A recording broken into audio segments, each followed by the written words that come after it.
Hi Okay. everybody and welcome back to another Titanic edition of the Social Wave Project podcast. But when I say Titanic, I mean a special edition of the Titanic. And in today's episode, I thought that following my interview with David Heisman, who talked about his mother, Edith Heisman, I thought we would continue talking about the women of Titanic. But who better to talk about it with Loretta? Loretta, welcome to the podcast. Hello. Thanks for having me, Sarah.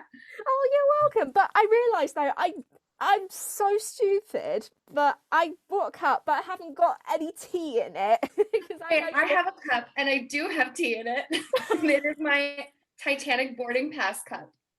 So we are on theme. Oh, that's really cool though, because I know that with your podcast, Loretta, you always actually have a cup of tea. Because what was it you said you always say in your podcast? Because I know I Well, tried to get it on my head, but I I can't. always have a cup of something. Sometimes it was tea, other times it was, I drank White Claws at one point, but it was always in a teacup. But yeah, it's my tagline is um talking what is, oh my god, I can't even think of it. I haven't even like recorded an episode song. It's spilling the tea, drinking the tea, and talking all things tea for Titanic. That's it. That's the one. That's Oh, it. I mean, I love those lines, but I just never could the top of my head. And I was listening to one of your episodes today, and I thought, okay, I've got to practice this for when Loretta comes on. I didn't. Yeah. It's sort of a great disappointment, and I'm really sorry. Not at all. Not at all. I'm very happy to have found listeners. I'm just really excited that I get to talk to you and you've listened. Oh, it's always been like a pleasure, really. And also, you're the first female person I've interviewed to talk about the Titanic because all of the people I've interviewed were men. So you're the first woman. You know what? That's funny that you bring that up. There's a couple of other ladies in the Titanic community that I've met through making a podcast.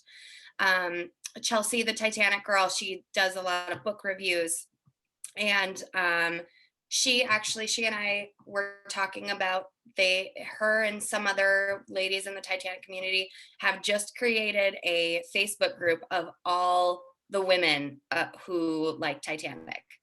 Yeah, Oh. so that's something new. So if anyone out there is a female Titanic enthusiast, get in touch with some of us.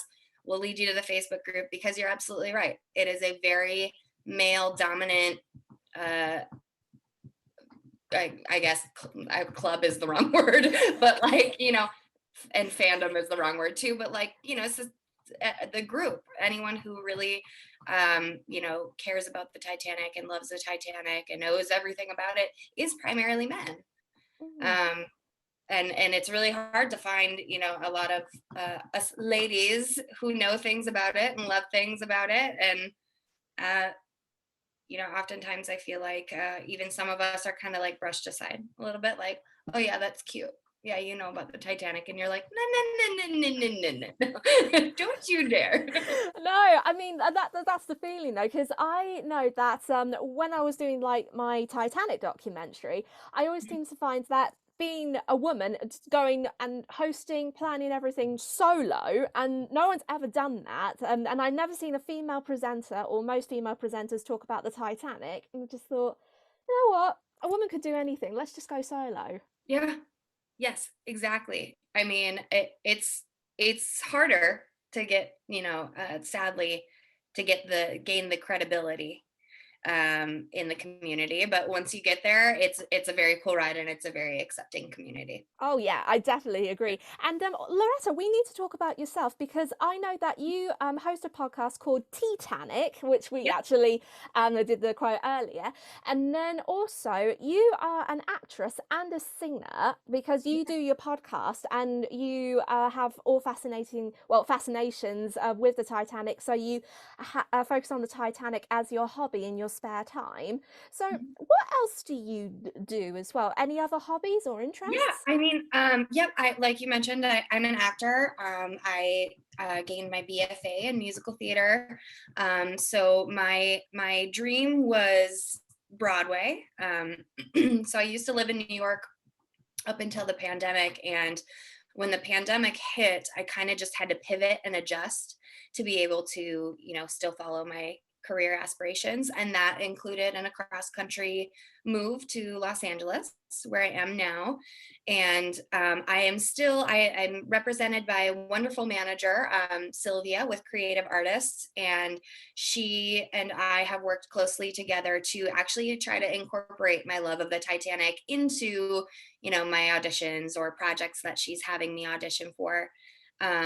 Most notably here, I've done a lot of short films. I did an episodic podcast. It was very much like a post-apocalyptic kind of story that actually was a selection for the Tribeca Film Festival, which was very cool.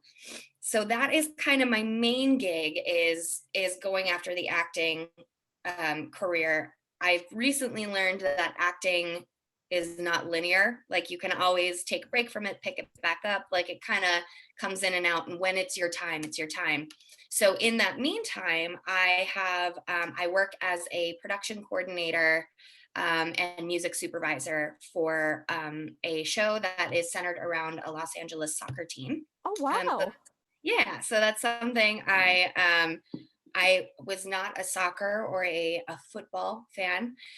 So we have a show that I stumbled upon working for, and I turned out I really enjoyed it. So I'm now working with them. Our show just wrapped this week, so we got a break for the holidays, and then we're back for season 3. And then, yes, like you mentioned, I am also a singer, and I make my own music. However, my music style is very different. I don't know if you listen to any of it. I am very much a pop punk, emo, like rock singer. That's pretty cool, actually. I know a few people who are like that as well.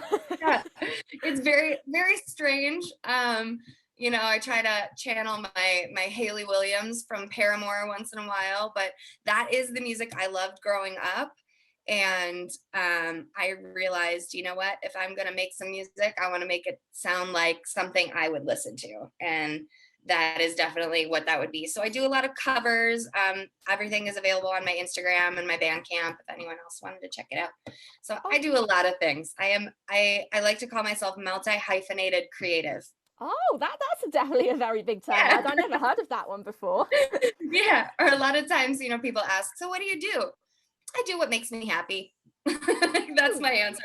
Whatever makes me definitely. happy. You got to go with that. If you have something that makes you feel happy, you go and do it, girl. You do it. Totally. Yes.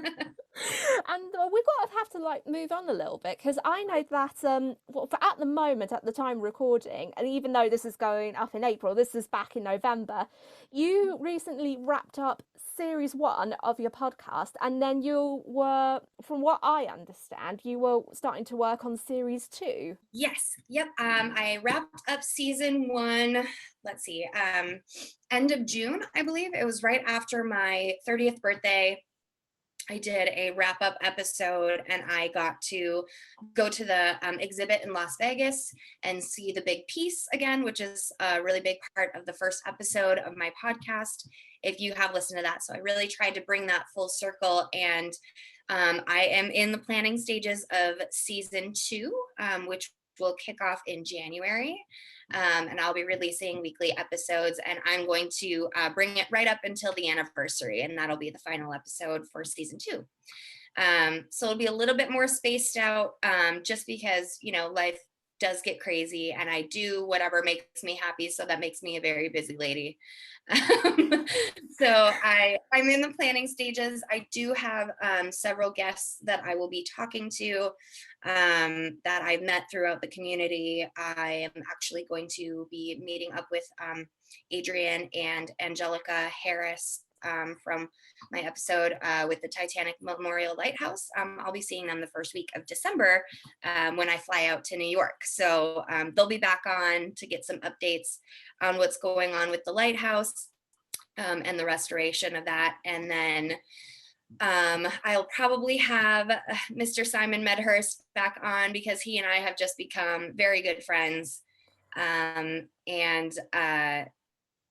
I hopefully am trying to get the great granddaughter of Molly Brown, um, Oh, I Helen. Yeah, Oh, I always wanted to interview her, and I yeah, never got the chance really. That this is why I went over to David. But of course, Edith's story is absolutely incredible, and yes, it was really interesting on how the different stories actually collaborate with each other. And I know we're going to talk a little bit about Molly Brown in this episode, but only like a little bit of mention. But definitely another time we'll definitely have to have a chat about her and her own life really if absolutely. her great granddaughter is not available, but I always think she's the most fascinating lady on the planet. But Right. it's so crazy to think that there are so many voices of women that haven't been heard really, and this is the main reason why I wanted to do this episode, because even though Edith's story isn't really known a lot, there are three ladies who you never come across or even think about to say that they existed.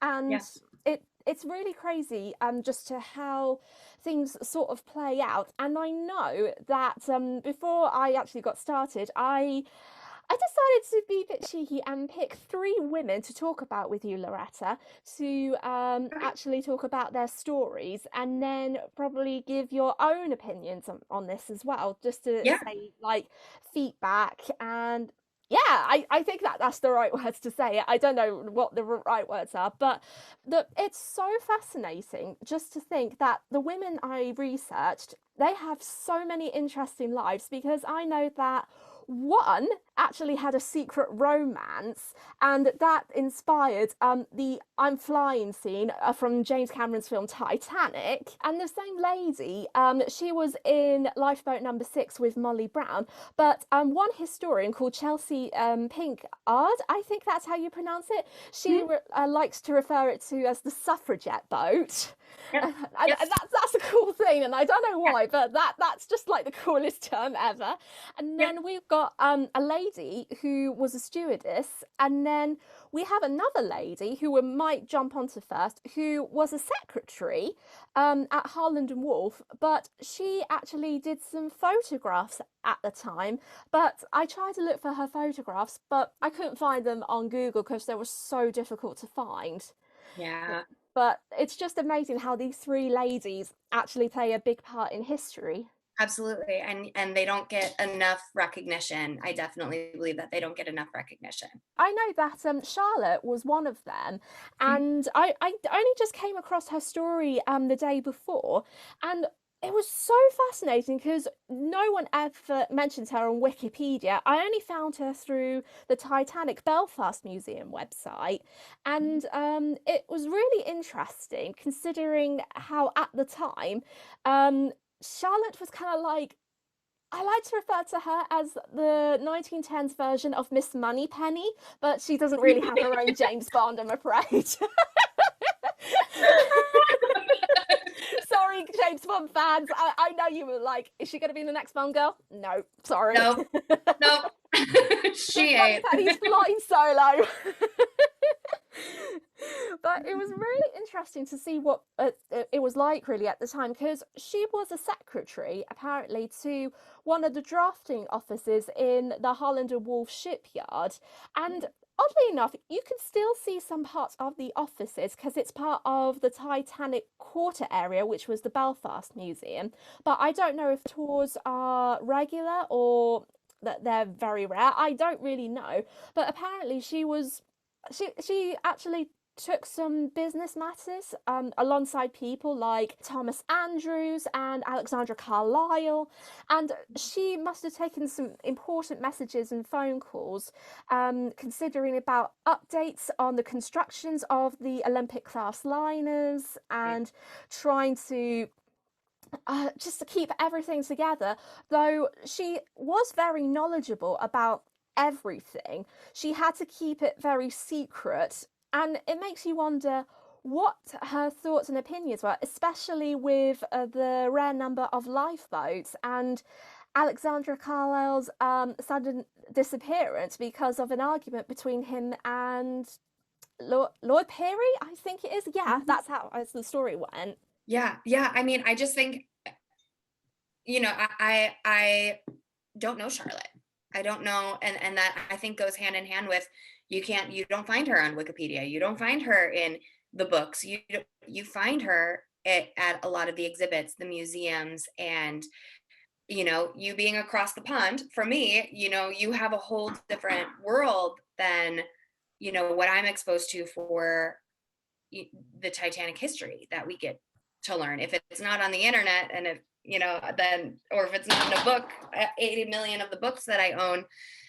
Sorry, my dog is throwing a toy around. Oh no, it's okay. I just bashed my elbow earlier, so I'm just like, ow. She's absolutely upset that I'm not paying attention to her. Oh, Throw bless. the floor. Oh, bless her. But Charlotte is someone that I wouldn't know by name, which is very interesting too, because she did she survive? Was she a survivor? Oh no, she didn't go on the ship at all on the maiden voyage, but apparently what she did is she did all the business stuff, and she did take some photos of the construction of the Titanic, but she was Oh, very so she was, oh, yeah, wow. but she was very fortunate enough to actually been invited to the launch day, and she actually be given a oh, what do you call it? A VIP ticket, Uh-huh. and she got an exclusive box to watch the launch of the Titanic as well. And she actually recorded it and kept it as a memento. And she made some accounts about when she saw the launch, and then when the Titanic actually made her maiden voyage, when she sank. And apparently, I think the ticket is on display at the museum, from what I understand. Oh, wow, of her VIP ticket. Oh yeah, because apparently it was VIP ticket number 116. So you can imagine really that she must have been very important. And Yeah. it makes you wonder that stepping back in time, she was one of the few women who actually worked in the shipyard. And it, this is so fascinating because I wondered that if there were women who had to work in very tough conditions, and being a secretary, I don't think it's a really tough environment, considering with all the technology at the time, and some parts were in the early stages. But there were some jobs that were really hard for women, and the most difficult thing was that women who wanted to start families, there was no such thing as maternity leave at the time. And apparently, the women had to return to work one day after their baby was born. And since there was no one to look after them, like a relative, they had to bring their babies into work. And then women aged 20 and over, and rather about that time, under 30% of them were in employment, full-time employment. What? Yeah, I mean, it One is that. day? Yeah. I am literally horrified right now. Like, I do not have kids. I do not want kids. It's not in the cards for me. It's not something I want. But I I have plenty of friends and family who have had children that are like the following day, they're like, I'm in more pain than I was during birth. Oh no. That's not, no.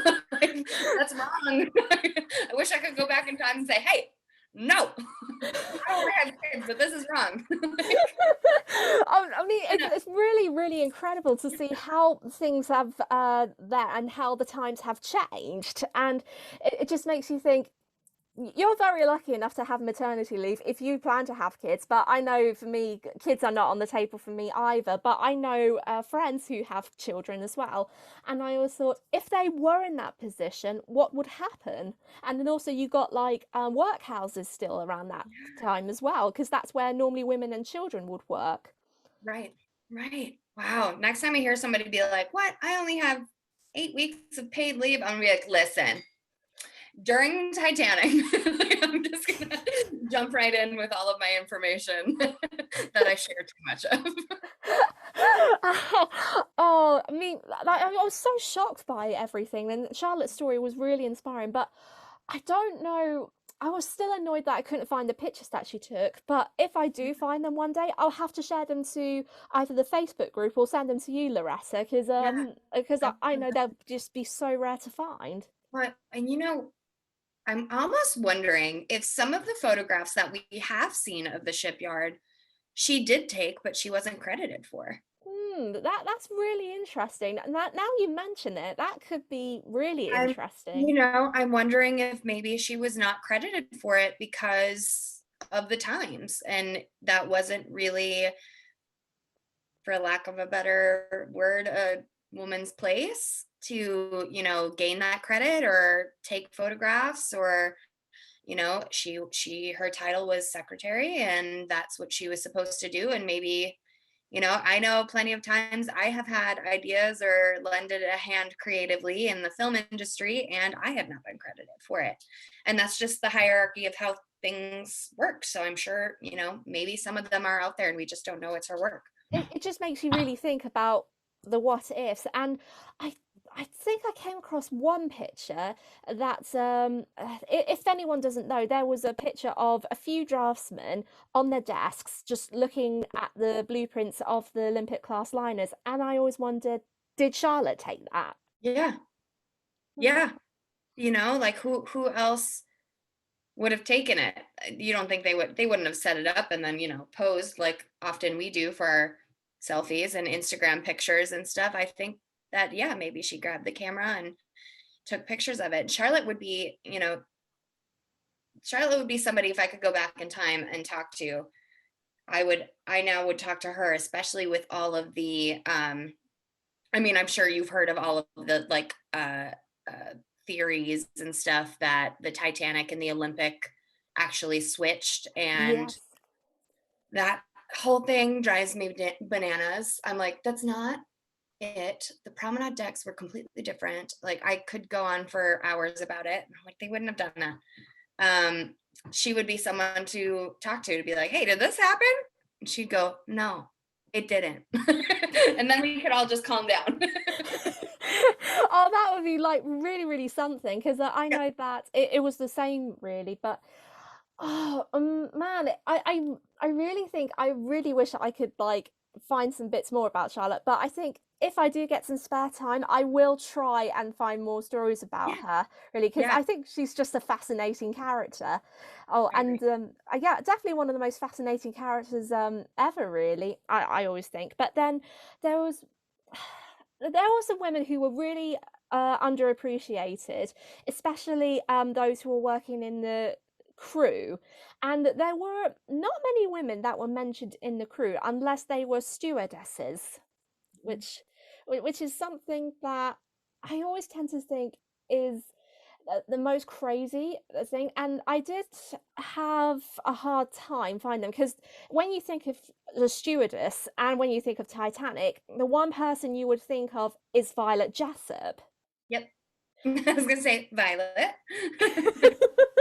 She's But one of my favorite ladies. She's one of my favorites. That she is so resilient. That girl was not going to be taken out by any ship.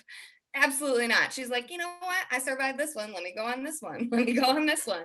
She popped around and survived. Like, I just think she's the true definition of a warrior. although we're probably not going to be talking about her because I know Violet Jessup's so easy to talk So, about, we're actually going to be talking about another stewardess who is known as, well, her middle name is Violet, but her full name is Lucy Violet Snape. And her story is just like really, really tragic. Now, she didn't survive the sinking at all, but her mhm. story is so heroic and so inspiring. It just makes you think, wow, that's a brave woman. Gave up her own life for everything. Just wow. Oh my God. I don't know. I don't know her story. It was really hard just to come by, really, because there was so little Yeah. information. But Well, apparently, when she was born in England, mhm. and she did a lot of traveling a lot because her husband at the time he had a career in on the sea, so he did all of the things like probably. Oh, he was second master. Yeah, he was second master and then moved up to master. Now, I'm not too sure what it is, but I might have a definition of looking it up at some point. But apparently, he died of dysentery while the family were living in Singapore, in China. And Lucy was a widow and she had a infant daughter that she really needed to support. So she went back to Surrey in England and she asked her dad, "Hey, can you find me a job, Dad? I need to support my daughter."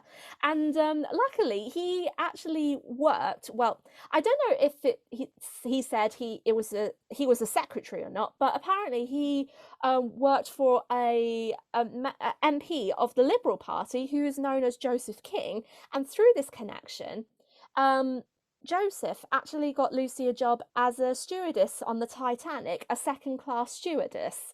And she actually signed up to do the Titanic just before it left Southampton. And she left her infant daughter, Margaret, in the care of her parents at the time.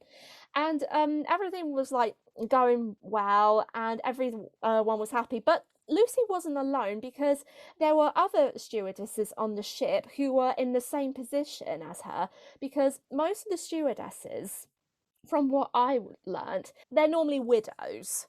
Yeah. And they would try to think of the passengers in each class as their children. So they would teach them things of how to give them directions. And then one of the other stewardesses in third class, they try to teach people how to use a knife and fork, use the toilet, because most of them in third class had never seen a flushing toilet before. Right. And it was just really crazy, but they were bobbing up and down and they were just busy ladies really. But when the Titanic hit the iceberg, this is the one thing that Lucy was really credited for, and there was a newspaper account at the time that was reported by two stewardesses who did survive, and they were under the names of Mrs. Gold and Mrs. Martin.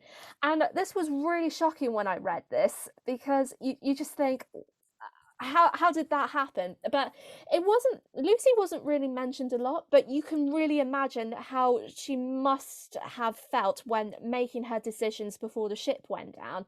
And according to the newspaper account, which was the Daily Sketch, but obviously the newspaper's not around anymore, Yep. but according to that, it said that the stewardess Meriton, Mrs. Wallace, refused to leave her room. Her remark was, "I am not going on deck. I am going back where I am safe." Another one who refused to move was a second cabin stewardess, Mrs. Snape, a widow, 21 years of age, with a little girl. As she fastened the lifeboats on her passengers, she wished them goodbye. Later, she told some of the stewardesses that she did not expect to see them again.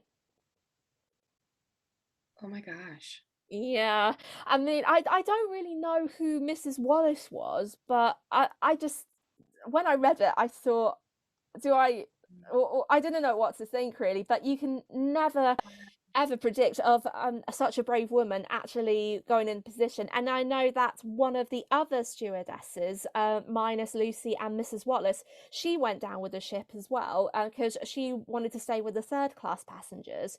But unlike the two of them, Lucy's body was never found, was never recovered, but her daughter, who was an orphan, she actually had entitlement to be part of the Titanic Relief Fund, and apparently as under a Class C dependent, I think that's how you mean. And well, it was a Class C, but I don't know what the Class C meant, whether it was just focusing on children, because I was trying to focus on it, but all it said on there was widows, widows, widows. So the relief fund was mostly aimed for widows, and with her little girl being an orphan, you just don't think what it had to do with it, or maybe if it was something different.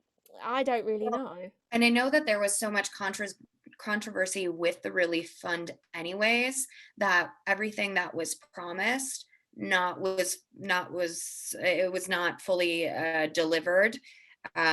either in the time frame that it would be promised to, or in for all of the families, because um, with JP Morgan and all of the different companies that were part of the financing, and the name of the fella escapes me, who basically bankrupted himself um, to care for these families because he felt an immense amount of guilt.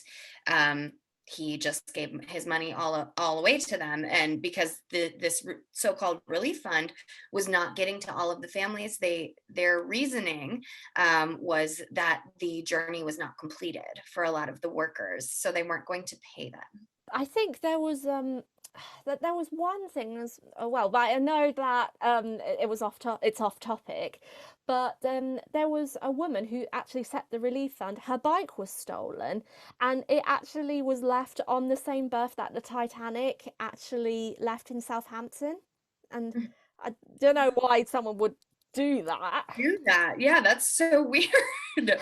Yeah. If I can put it over here. What? Like, yeah, I think that there's a lot of things that happened with that relief fund too, where people struggled to get what they were promised, and they left their, lost their families, and the grief is hard enough, and then she has a daughter who is basically an orphan. I mean, she had her grandparents, luckily, but like how horrifying! What a dark, and this is so sad. What a sad life, like I can't imagine.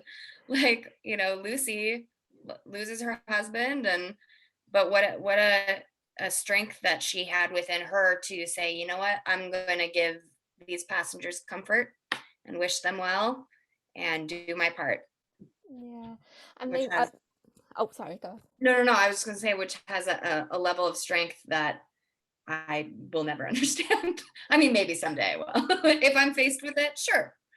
Oh, but I mean, I always thought she was like really brave, and I know Yeah. that in the last interview, I like with the other one that I mentioned, Sissy, she was really brave as well. But you got to get a lot of credit to the stewardesses on the Titanic. I think they were the true female heroes at the time, really. I Yeah, think. absolutely. I mean, they had like little importance. They had no money. They had no things to come by, and they were only paid like low wages, something like £3 a month or Oh every my 2 to 3 months.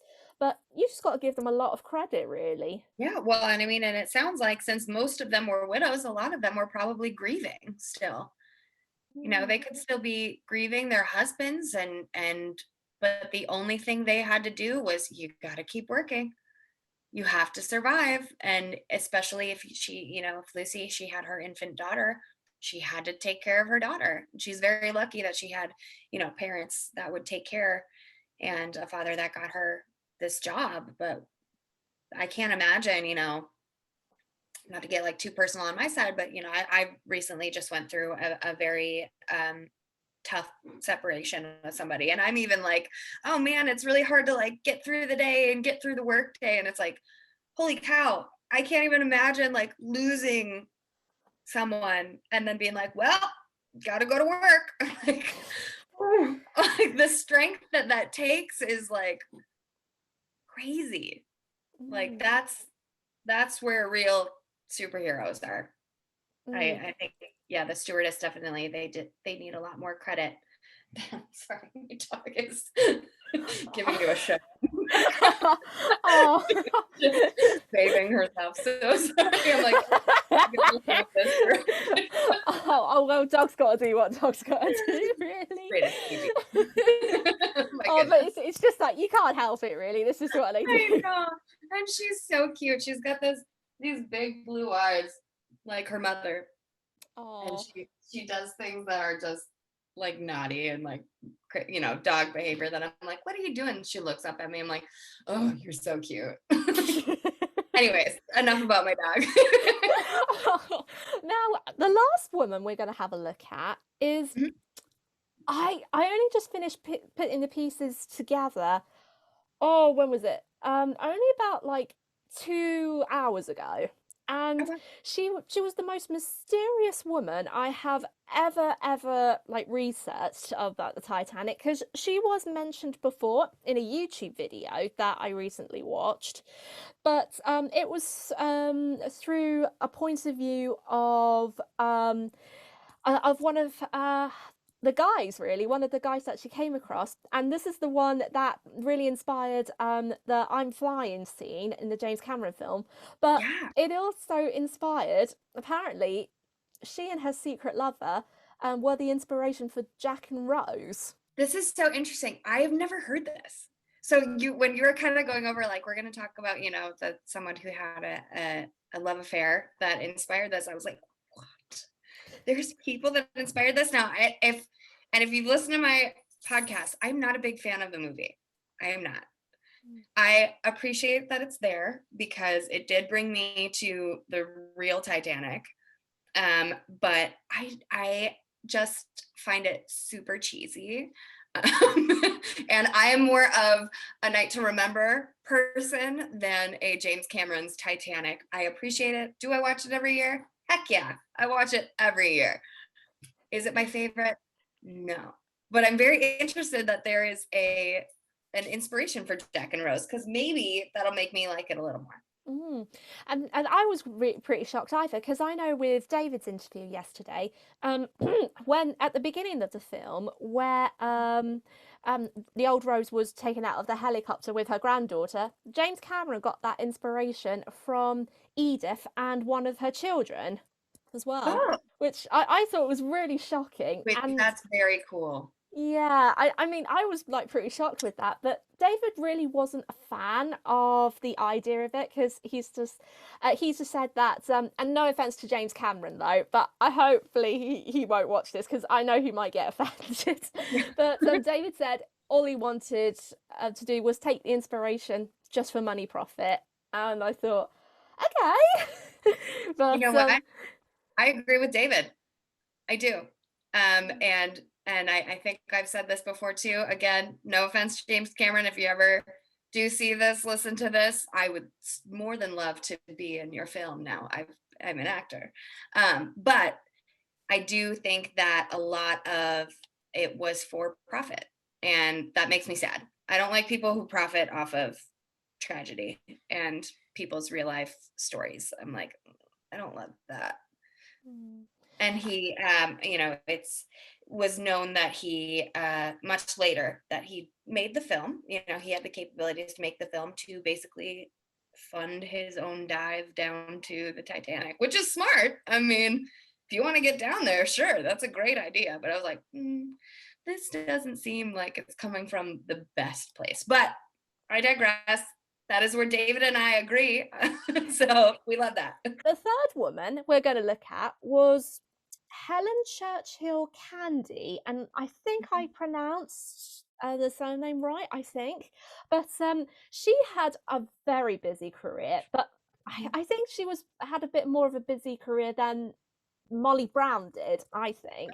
So in her time, she was an American author, a journalist, an interior director, a feminist, a geographica, and after the Titanic disaster, she became a travel writer and an explorer of Southwest, no, not Southwest, Southeast Asia. Oh, wow. Yeah, busy lady. Busy lady. I mean, listen, when you're faced with a tragedy like that and you get a second chance at life, you don't waste it. And she didn't. No, I mean she was like she really was a very busy lady, and she did it all independently, because she had two kids when she got married, but like Molly, she was Helen was in a really abusive relationship, and he actually you can imagine though, really, with who, like, you can imagine that if there was a woman who went through an abusive and controllable relationship, then you'll probably know and understand what it's like.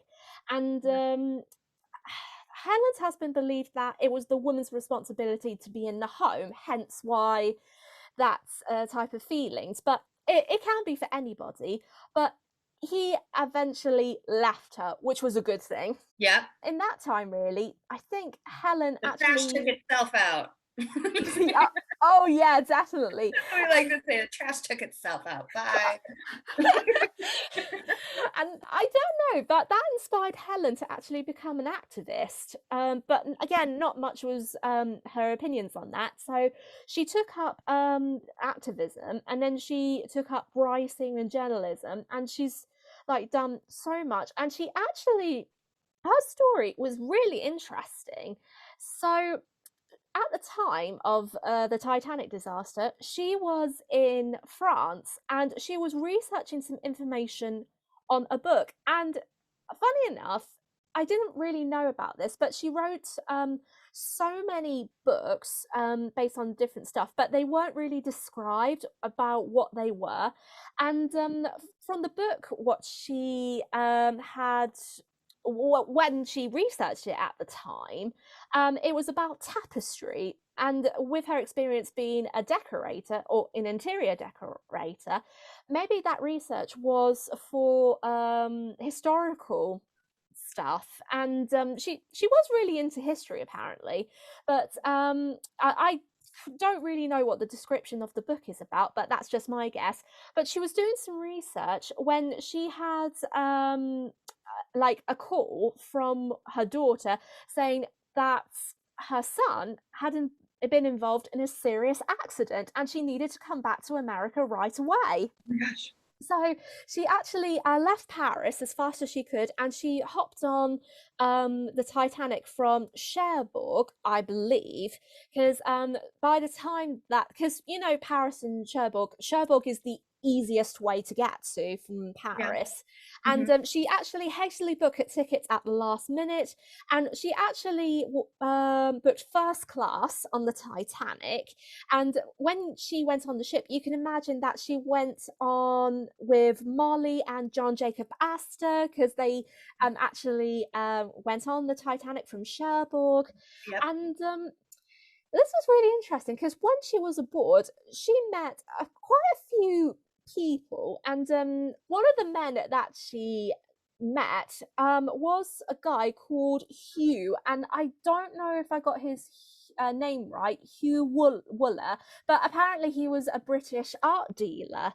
And he actually got on the Titanic from Southampton earlier that day. And he too was a first class passenger. And there was this wasn't the inspiration for their secret love affair, but this was really interesting because they were around with friends, and they were like, yeah, we're just having a chat, nothing's happened. But when they really wanted to have a a secret rendezvous, as it were.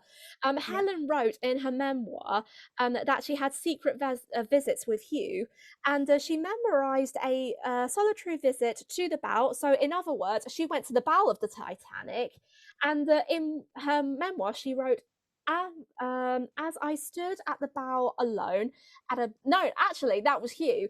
As I stood at the bow alone and absorbed her spirit, she was a monarch of the seas as her bow cut into the waves. How grand she was, how Titanic. Oh my gosh. Like, So that's where that scene comes from. yeah, and I was really shocked and surprised. Wow. It's just so mind blowing to think that she was actually the heart of the ocean for him instead of the Titanic being the heart of the ocean. Yeah. And that's probably how I see it in my mind. But Yeah. it was really interesting considering that they had a love passion with each other, but you definitely really don't know what they actually got up to, whether they actually got Yeah. up to like some innocence or they got up to like some saucy stuff. I mean, maybe that car scene now has a purpose. Yeah, exactly. Maybe that does fit in somewhere. Oh yeah, I can imagine that what happened. And there was a car on the Titanic as well, so that could have been Yeah. that really, but you just never Hmm. know really. But Maybe only James Hugh and Cameron Helen know. knows some information we don't. But it was really interesting because I always thought during that time, I thought to myself, are they going to get together? Are they not? But it actually happened. The results of it happened after the disaster. But apparently, after the ship struck the iceberg, Hugh was looking for Helen because he was with another friend of his, and he was in the first class smoking room. Hugh actually, I think he did feel the impact of the iceberg, and he went to try and find Helen because Helen was in another part of the ship, and I don't know if she was at the bow or if she was somewhere else, but eventually he found her. And what happened next, that was that Hugh told Helen, oh, something's wrong with the ship, I'll escort you to the upper deck, which he did. And then they stood around the deck for a while, and they actually bumped into another friend who I believe was Edward Austin Kent. And I don't know his occupation, unfortunately, but when she actually wanted to board the lifeboat, she wasn't really too sure at first, but when she was about to board lifeboat number 6, she actually gave two precious items to Edward, and these two items were an ivory cameo miniature of Helen's mother and a small flask of brandy. So you can imagine really where that brandy actually came from. Yeah. Oh, I can imagine really if it was Hugh who gave it to her, or maybe if she drank it that day, who really knows? Heck, But I mean, she could be a Molly Brown style lady, whiskey drinker. You don't know. Oh yeah, oh Charles Joplin, yes, or Charles. Yes, exactly. I mean, if someone needed it to keep warm for the icy waters, she was thinking. Oh, that's just so nuts. I just thought to myself, I hope she wasn't an alcoholic as well. I know. Well, I mean, love affairs, questionable choices. She may have been. Who knows? Oh, but it's so crazy just to think. But Edward puts all these two items in his pockets, and of course Edward didn't survive the sinking, but his body was recovered, and the items were taken out from his coat pocket. But there was little information that they were given back to Helen. But they did go for auction a few years ago for a massive amount of money in America, which is so unbelievable. I can't remember how much, but it was kind of like over $800, I think. Oh my gosh.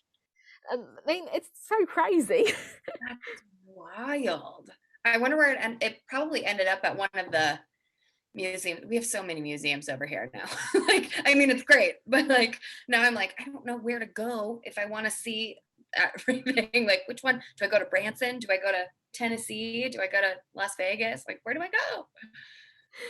I mean, we have only like 2 museums of the Titanic across the pond here, but I know that what was it? There we do have special exhibitions, but they only come very rarely. Probably when it gets a chance, because they're just rare to find. They're rare gems to find, really, because normally they're organised by companies in Europe. But yeah, anyway, back to Helen's story.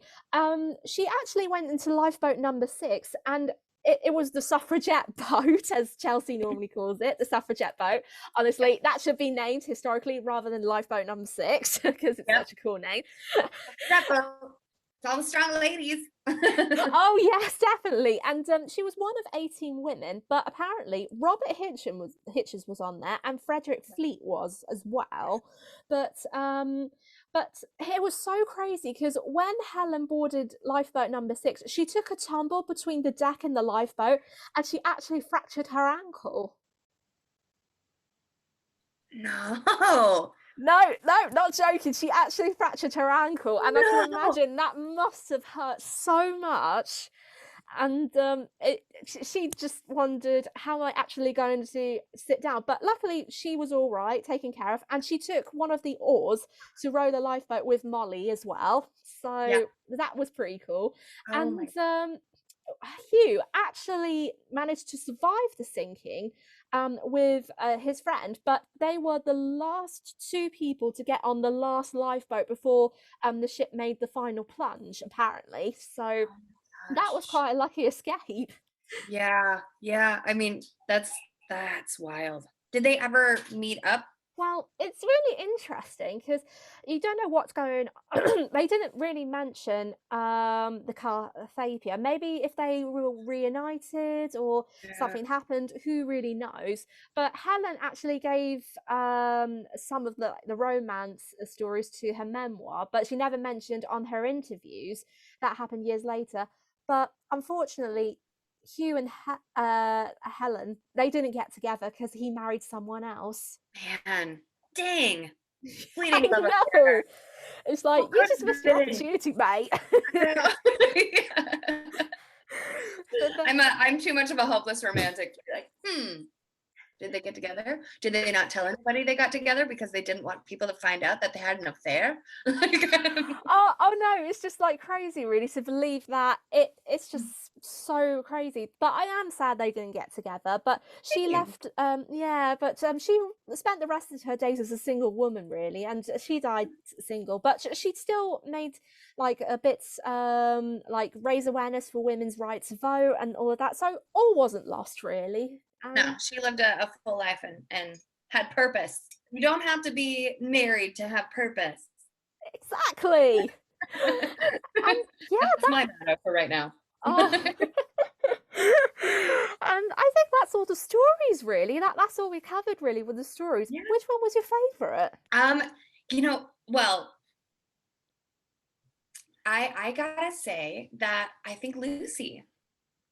I think Mm. Lucy was my favorite, just because um I'm such an empathic person that when I know that people are going through a hard time, I will be like, put my stuff aside and I need to care for them and I'll figure out what's going to happen with me later.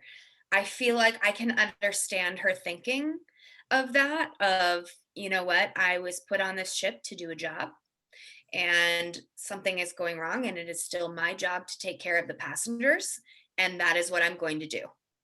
Mm. And I feel like that's what I would do.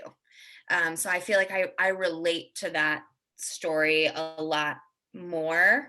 I think that's my favorite. Like she's a true hero. She was there to make sure people that she was responsible for were taken care of and gave them, comfort, much like the priests that all went down with the ship too. They stayed and said their final prayers for everybody and gave comfort for people because it was a really hard time, and that's such a sacrificial thing to do, and requires an immense amount of emotional strength, and I applaud anybody who would do that. So I think definitely Lucy is a big one for me, and I am absolutely going to go research the heck out of her now. Now that I know more, I'm like, oh, where's all Oh. the stories? And to think as well, she was only 21 when she died, so it's unbelievable just to think how brave of a woman she was. There was the ages, and I mean, I think that's so overall of the Titanic. Everyone was so young. Mm. They were so young, and especially with Robert Hitchens, and I've talked to Simon about this, is at the time of recording my podcast about it, Simon informed me that Robert was 29 and he had to make these decisions. He was Wow. 29 years old and I was 29 at the time, and I was like, I cannot imagine being in a lifeboat trying to calm people down and saying, no, we are not going back for anybody, even if there's room in the boat, because the physics are, we get to the ship, we're going to get hit by things falling, or we're going to get sucked in when it makes the final plunge. And I cannot do that to you guys. I will get you to this boat, and that is what we're going to do. And we're not going to turn around. To be able to say that, especially when you've got Molly Brown in there yelling at you, like, Yeah. has got to be, again, immense amount of strength. And just being that young, and just, it just blows my mind. And I think he was engaged. I think he was recently engaged, when he was on the Titanic. So he also had the mindset of like, I got a woman to make it back home for. So like, let's go. So hearing that Lucy was only 21, it's actually like not really surprised. Like everyone was so young then. And Mm. I'm 30 years old now and I'm like, I'm not married. I'm not married. I can't even imagine at 21 years old being like, okay, go ahead, everybody, bye. That's gotta be hard. And you almost think which of the passengers that maybe had kids that age or something was like, get on the boat. What are you doing? Mm. That had to have been really hard for them too. Oh yeah, definitely. I mean, Lucy is like when I read her story, my heart just literally broke, especially with her daughter Margaret. And it just makes you think, how could an orphan survive after what she went through? Because you've got to think her dad died of dysentery, her mum died in the Titanic disaster. Poor girl, she suffered a lot. I mean, I hope therapy came into play at some point. Like, I know that movement was a lot later in life, especially because of all the PTSD that everyone did suffer from the Titanic. Wasn't talked about. There wasn't any really help for that. So I'm very much hoping that Margaret grew up in a time where they were like, hey, see this psychotherapist and let's talk about your trauma. Yeah. If not, I'm sure she's also a very strong lady, just like her mother. Oh yeah, definitely. I know that Eva Hart, she went to therapy. In one she did a when she did a recent interview, not a recent interview, when she did an interview for Cambridgeshire Radio back in the 90s, and I was actually giggling when she said this, and no offense to Eva's relatives, but she said, I went to what I call therapy. And yeah, not joking. Yeah. And I just thought, yeah, it is called therapy, but it's Mhm. not what you call it. It's actually a thing. Yeah, yeah. But What do it, we call this? but it's just so fascinating to hear so many women who have been like underappreciated and are not recognized. And I hope through the podcast, really, it'll just give you an idea of the sense of there are more female stories that need to be shared. And though with Charlotte, Lucy, and Helen, it's always wonderful just to hear so many stories from them. And who knows, maybe there will be a time where more people will talk about women who were on the Titanic or who have a connection to the Titanic. But Yeah. yeah, but we're going to wrap up with one final question because I know that you might have a lot to say on this, but how Oh, do you think the Titanic should be remembered? oh, I do have a lot to say on this. um, I I think the Titanic should be remembered respectfully. Number one. Um, there are a lot of things out there that kind of joke about the Titanic. And I love humor. It's my favorite. There are some things you just don't touch. And tragedies like that, um, you don't you don't touch it. So I think first and foremost, it needs to be remembered respectfully. Um, Secondly, I think it needs to be remembered for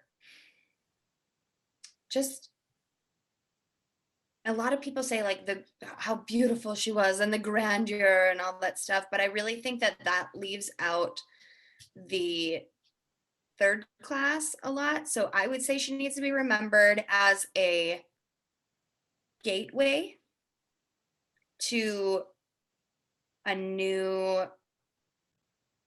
time period Mm. because she was very modern for a time. Like you said, there's a lot of third class passengers that hadn't seen a flushing toilet and these different things so I truly think that she needs to be remembered as a piece of history that truly got humanity from one place to another place, just like a ship is supposed to, right? Oh yeah, definitely. Yeah. Yeah, in like a bit of a metaphorical sense, though, because she didn't complete her journey. She did in a different way, had a different journey that taught us so much about, you know, I think definitely for like the shipping community and the Olympic class lines, what you need to look for and maybe a captain shouldn't have been going as fast as he was going when he got all of those warnings about the ice. Like, no offense, but like, you had plenty of warnings, sir. um and yeah, I just really feel like she should be remembered as a moving piece of history that got us to a different place that we look back on today, and teaches us many lessons and carries many stories that we can apply to ourselves and our own growth and our own humanity in 2021. Oh yeah, definitely. And then 2022 as well with the 110th anniversary as well. I mean, it's just amazing just to think with the 110th anniversary coming up. So Yeah. it's just so crazy how time actually flies by. But it was wonderful to talk to you, Loretta. Thank you so much for coming on You today. as It was an well, absolute pleasure. Sarah. Thank you for having me. Oh, it's always been a pleasure. And I wish you all the best of luck for everything you do. And then series two as well of Yeah. Tea-tanic. I cannot wait to hear it. So until then, everybody, I will catch you for another Titanic special podcast tomorrow. And until then, take care. Bye. Bye.